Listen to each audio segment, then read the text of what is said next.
कितने अफ़सोस का विषय है कि इस देश में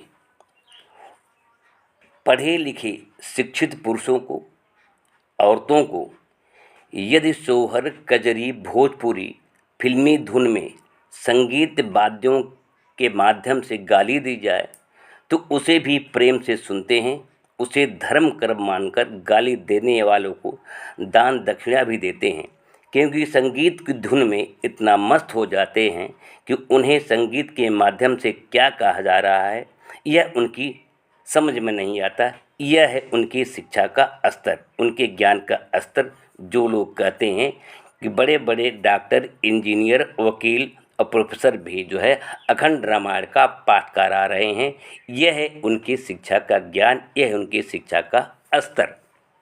ऐसी शिक्षा और डिग्री का क्या मतलब जब लाउड स्पीकर लगाकर संगीत और अच्छी अच्छी धुन में 24 घंटे गाली दी जाए और फिर गाली देने के बाद प्रीति भोज का निमंत्रण दिया जाए। पहले गाली फिर प्रीति भोज, यानी पहले 20 जूता मारिए, फिर एक जोड़ी जूता भेंट कर दीजिए। तो 20 जूता खाने के बाद ये बेचारे ओबीसी, एसटी और समस्त औरतें एक जोड़ी जूता, एक जोड़ी चप्पल पाकर 20 जूते की चोट को भूल जाते हैं। यह सब सबूत देने के बाद भी वे लोग लाउड स्पीकर लगाकर आपको अच्छे अच्छे कजरी, सोहर जो है भोजपुरी धुन में आपकी बहन बेटियों को गाली देने, मारने पीटने की शिक्षा देने वाले किताबों को धर्म ग्रंथ मानकर पाठ कर रहे हैं।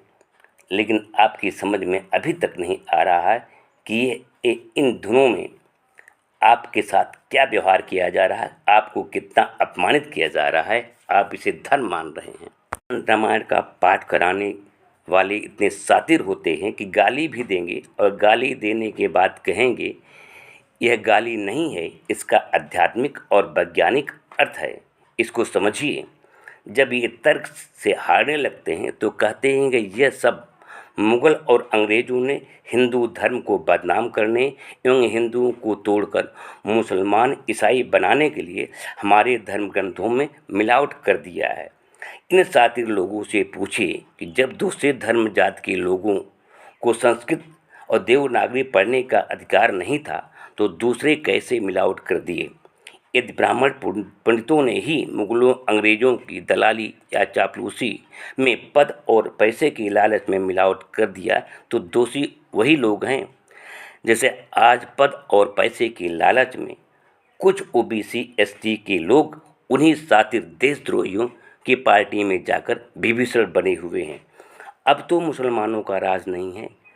अब आपका गीता प्रेस क्यों नहीं उन श्लोकों, चौपाइयों को निकाल रहा है जो अंग्रेज़ों और मुगलों ने मिलावट की है।